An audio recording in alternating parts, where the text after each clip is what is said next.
അധ്യക്ഷ സ്ഥാനത്ത് ഇരുന്നപ്പോഴാണ് രാജീവ് ചന്ദ്രശേഖരന് കാര്യങ്ങളുടെ കിടപ്പ് വശം നന്നായിട്ട് മനസ്സിലായത്. പുറമെ നിന്ന് കാണുന്നത് പോലെയല്ല മക്കളെ, നല്ല ബുദ്ധിമുട്ടാണ് പിടിച്ചു നിൽക്കാൻ. സുരേന്ദ്രനൊക്കെ പഠിച്ച പണി 18 പായിച്ചു നോക്കിയിട്ടാണ് നേരെ ചൊവ്വ ഒന്ന് നിന്നത്. പിന്നെ ആകെ ഒരു മനസമാധാനം, ജനങ്ങൾക്ക് വേണ്ടി ഒന്നും ചെയ്ത് കഷ്ടപ്പെടേണ്ട കാര്യമില്ല എന്നതാണ്. കറങ്ങുന്ന കസേരയിലിരുന്ന് ചുമ്മാ ഭരണപക്ഷത്തിനെതിരെ ഇരുന്ന് വിടുവായുത്തരം പറഞ്ഞാൽ മാത്രം മതി. അഴിമതിയിൽ CPM കോൺഗ്രസിനേക്കാളും മുന്നിലെന്നാണ് BJP സംസ്ഥാന അധ്യക്ഷൻ രാജീവ് ചന്ദ്രശേഖരന്റെ പുതിയ കണ്ടെത്തൽ. സംസ്ഥാന സർക്കാരിന്റെ ഏറ്റവും ഉയർന്ന സ്ഥാനത്തിരിക്കുന്ന മുഖ്യമന്ത്രിയുടെ മകൾ തന്നെ അഴിമതിയിൽ ആരോപണ വിധേയയാകുമ്പോൾ മറ്റുള്ളവർ എന്താണ് ചെയ്യേണ്ടതെന്നും ചന്ദ്രശേഖരൻ ചോദിക്കുന്നുണ്ട്. ഇതൊരു രാഷ്ട്രീയ സംസ്കാരം തന്നെയായി മാറിയിരിക്കുകയാണെന്നും മുൻപ് കോൺഗ്രസ് ആണ് ഇത് ചെയ്തിരുന്നതെങ്കിൽ ഇപ്പോൾ CPM അതിൽ PhDയും പോസ്റ്റ് ഡോക്ടർ ബിരുദവും നേടി മുന്നോട്ട് പോവുകയാണെന്നും അദ്ദേഹം പറയുകയുണ്ടായി. സംസ്ഥാന പോലീസിലെ ഉന്നത ഉദ്യോഗസ്ഥനെതിരെ പരാതി, ഒരു പ്രിൻസിപ്പൽ സെക്രട്ടറി കേസിൽ ഉൾപ്പെടുന്നു, സ്വർണ്ണക്കടത്തുമായി ബന്ധപ്പെട്ട് മുഖ്യമന്ത്രിയുടെ ഓഫീസിലെ ഉന്നത ഉദ്യോഗസ്ഥൻ പ്രതിസ്ഥാനത്ത് വരൽ തുടങ്ങിയ സംഭവങ്ങൾ ചൂണ്ടിക്കാട്ടിയാണ് ചന്ദ്രശേഖരന്റെ പരാമർശം എന്ന് കാശ് കൊടുത്ത് അധ്യക്ഷനായ രാജീവ് ചന്ദ്രശേഖരൻ എന്ന് കൂടി കൂട്ടി വായിക്കണം, അപ്പോഴേ അത് തികയൂ. ഇതൊക്കെ പറയാൻ അണ്ണൻ തന്നെയാണെന്നാ ഏറ്റവും ബെസ്റ്റ്.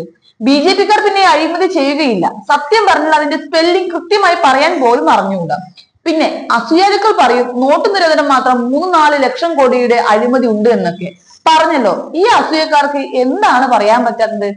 എന്നാലും ഇതൊക്കെ വിളിച്ചു പറയുന്നതിന് മുൻപ് ചുമ്മാ തന്റെ നേതാവായ അമിത്ഷായുടെയും ഭാര്യയുടെയും അഴിമതി നിറഞ്ഞ വരുമാനത്തെ പറ്റി ഒന്ന് അന്വേഷിക്കുകയാവാം കേട്ടോ.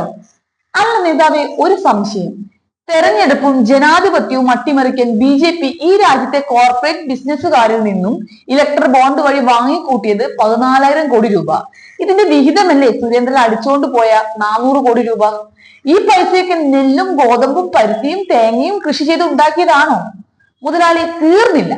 കൊറോണ ഡേറ്റ, ഹെൽത്ത് ഡേറ്റ ഒക്കെ അടിച്ചു മാറ്റി വിദേശ രാജ്യങ്ങൾക്ക് കൊടുത്തു നടത്തിയ അഴിമതിയുടെ കണക്ക് ഒന്നും പറയാമോ?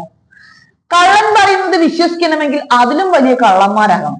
കള്ളന്മാർക്കും കൊള്ളക്കാർക്കും തട്ടിപ്പും വെട്ടിപ്പും കൊലയും എല്ലാം നടത്തുന്നവർക്ക് അഭയസ്ഥാനം BJP ആയതിനാൽ അവിടെ എത്തി എന്നതും, അത്തരക്കാർക്ക് അഭയവും സ്ഥാനമാനങ്ങളും അധികാരവും പദവിയും നൽകി സംരക്ഷിക്കും എന്നതിനാലും നേതാവായിരിക്കുന്നവൻ ഇതും ഇതിലപ്പുറവും പറയും. എന്തായാലും മുതലാളിയുടെ പഴയ കഥ ആരോടും പറയണ്ട. എന്തായാലും നേതാവിന്റെ അറിവിലേക്കായി ഒരു കാര്യം കൂടി പറയാം. വിലക്കെടുക്കപ്പെട്ട ദേശീയ മാധ്യമങ്ങൾ കമ്മ്യൂണിസത്തിനെതിരായി നടത്തുന്ന കുപ്രചാരണങ്ങളാണ് മാസപ്പടി കള്ളക്കടത്ത് കേസുകളെല്ലാം കേട്ടോ. ഈ ആരോപണങ്ങൾക്കൊക്കെ വെറും ഈയാൻ പാർട്ടിയുടെ ആയുസ് മാത്രമേ ഉള്ളൂ. അത് നേതാവിന് വഴിയേ മനസ്സിലായിക്കോളൂ.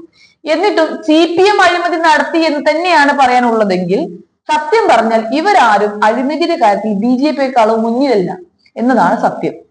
അഴിമതിക്ക് നിയമസാധുത കൊടുത്ത തന്നെ BJP ആണ് എന്നൊരു കരക്കമ്പി കൂടി ഉണ്ട്. അപ്പൊ തള്ളുമ്പോ ഇതൊക്കെ മനസ്സിൽ വെച്ചുകൊണ്ട് ഒരു മയത്തിലൊക്കെ തള്ളണം കേട്ടോ, ഇല്ലെങ്കിൽ അടപ്പൂരി തെറിക്കും.